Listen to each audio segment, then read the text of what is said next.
are live again at Entertainment Weekly's Comic-Con studio. Thank you so much for joining us. I am right now with the casting creators of a show that is personally one that I am super excited about because I think, like myself, there are a lot of fans of the movie series National Treasure. It's the casting creators of National Treasure: Edge of History, a new series coming very soon to Disney+. So we'll give them a warm virtual welcome. You can hear the applause. I want to give you guys a chance to go around, introduce yourselves and the characters that you are playing. I know you're not characters. We have our EPs and showrunners here, so we'll get to them in a second as well. Yeah, we'll go around this way. Great. Hi, everybody. I'm Antonio Cipriano, and I play Orin Bradley in the show. All right. And that's okay. Hi, my name is Lisette Olivera, and I play Jess Valenzuela in the show. Hey, my name is Zuri Reed, and I am Tasha Rivers in National Treasure: Edge of History. Hi, I am Lyndon Smith, and I am playing FBI Agent Ross. Hey, I'm Jordan Rodriguez, and I'm playing Ethan Chow. Hi, I'm Jake Austin Walker, and I'm playing Liam Sadusky. And then we have Marianne and Cormac Riverly, who the writers of all of the original films. Right. Yes, so sir. very well versed in the world of this. Was it your guys' idea to come back with a series? Did Disney come to you? How'd that all happen? It was both. We had always wanted to do a series, but never presented itself. And then Disney Plus happened. And then they came to us. Yeah. And we were very touched because there are other writers on the movies as well. It wasn't just made by us. It was a lot of people that helped make those two wonderful movies. But we were very thrilled and touched and honored and excited to be here with this new cast. Well, I can tell you guys are really excited to be here. Okay, your panel yesterday. You had a packed panel. Okay, what's Comic-Con been like? How did you feel like being there with everyone presenting the show for the first time? Because it's like their first real chance to see what's going on here. It's nuts. We just saw, somebody posted TikTok today about, how excited they are and how long they've been waiting to see just a continuation of the stories. And so to be able to be in a room with all fans of the franchise, we are as well. And so it's kind of, that camaraderie and just a really good experience to just know that, it's all love and we all just feel really honored to be a part of such a big story.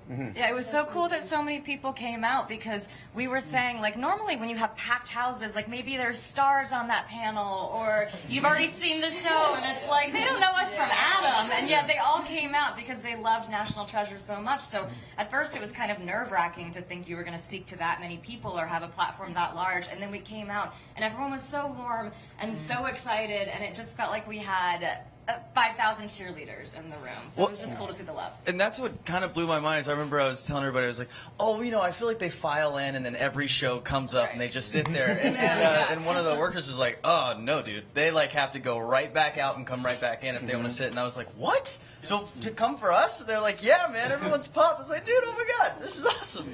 No extra pressure or anything to really deliver. Yeah. But in terms of this story, obviously a kind of younger cast, taking a slightly different approach. What was your real goal in telling this series? Well, first of all, we wanted to expand the franchise. We definitely pick up 17 years later from the movies. The movies exist. Ben Gates is he's a rock star in our world. He's treasure hunter. And all the story, he's the grandson. Go ahead. It kind of picks up too. My character, Liam Sadusky, is the grandson of Peter Sadusky, who is the Harvey Keitel. Harvey Keitel, the legend. Who is back. Yeah, he's back. Yeah, he was the lead FBI agent in the first two movies. And that's a really fun connection to the movies as well, is because, I don't really think we got to see this a ton, but Harvey had and Peter had so much to do with treasure hunting in his past, and it's a big part of my family that Liam wants nothing to do with because he's seen firsthand the dangers of following a life like that. So we did. We expanded the universe, new characters. We wanted to go younger. Cormac does talk. He's just he's just letting me talk. I'm sorry, honey. I always talk over him. But we did want to go younger. We also wanted to go female-centric. We've been saying this from the beginning. We wanted to have a female lead. We wanted to have Catherine Zeta Jones, antagonist. And we wanted to do, the treasure is always always fun, but the treasure isn't the most important thing. It's who hid the treasure, why did they hide it, why is she looking for it, why is Catherine Zeta-Jones looking for it. All female-centric historical figures, some females in there that people don't know about. We're looking forward for people to learn about that.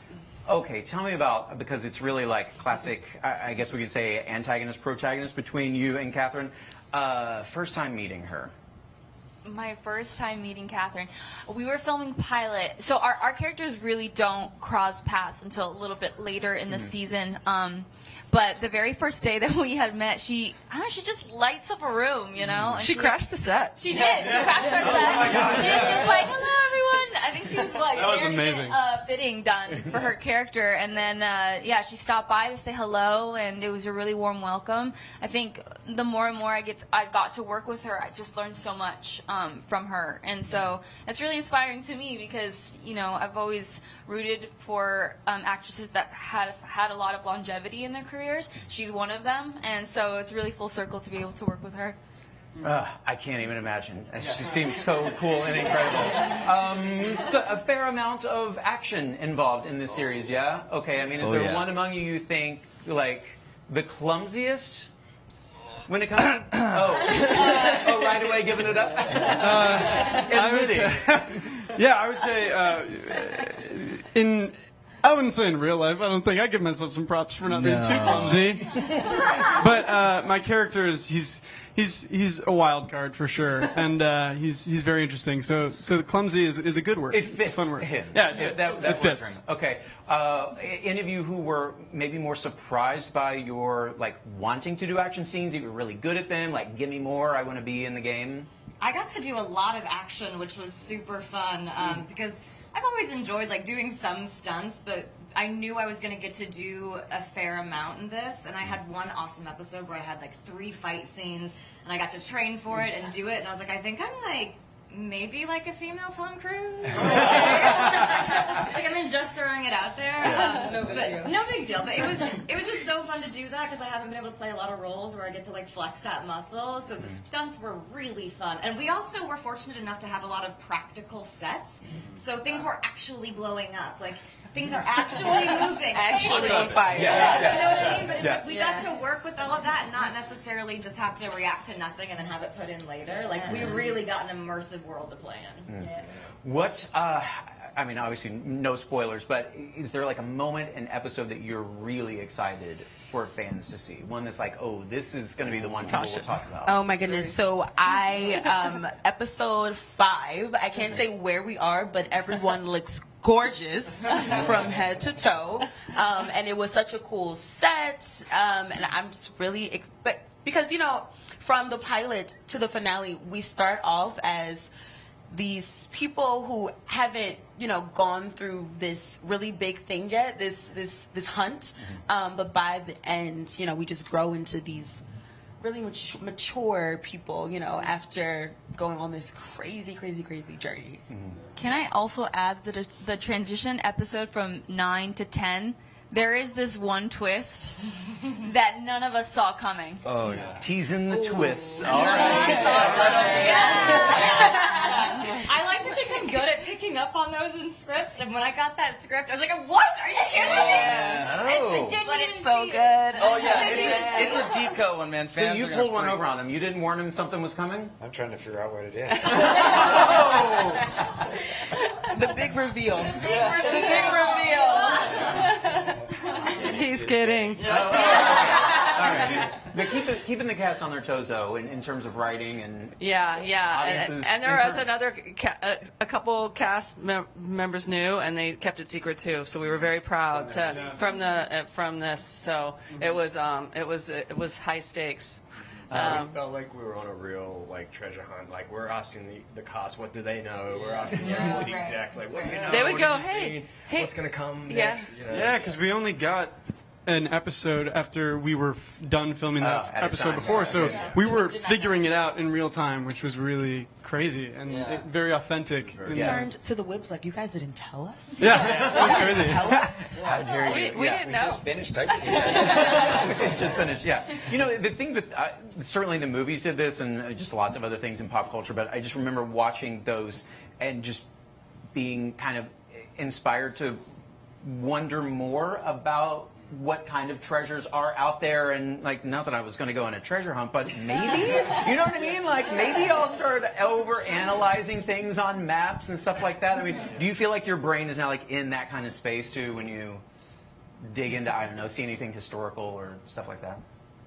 I think everything is an anagram. Yeah. All the time now. Everything means something. Oh yeah. Yeah. The clues are You everywhere. can't help but not be curious after shooting something like this. You know, Yeah. I mean, it's also just crazy too, because going back to what you were saying about the puzzles and the twists and stuff. I mean, we'd always get so many scripts and be genuinely reading the new clues we'd find and be like, what is this? Like, you know what I mean? And then also solving it and figuring it out, it genuinely blows your mind. And I mean, there's no way not to go about life being like, okay, everything's a puzzle. You know, there's something in everything. Yeah. Well, last thing before we wrap up here, of course, the big question everyone wants to know, Harvey Keitel is in, and we know Justin Barth is in. Will we see a certain man with the initials NC? We tried. We tried. Yeah. He's a very busy man. He certainly is. Yeah. Yeah. But the door's not closed on. If we get a season 2, we will beg to get it. We love the guy. He's a wonderful person. He's an amazing actor. He was our first choice for the Ben Gates character. We never thought of anyone else. And he definitely has a big presence in the show. Yeah, I'd always joke if we were like a Megazord, you combine us all together and we make one One big Nick Cage. Makes a whole lot of sense. Well, guys, congratulations. Can we say the premiere day? What can you say? We're not allowed to say. Okay. Soon. Easy enough. All right, you guys. Congrats. Thanks so much for being here. Don't go anywhere. Stay tuned. We have more live interviews coming throughout the day, and of course, tons of coverage of Comic-Con 2022 at EW.com. Bye.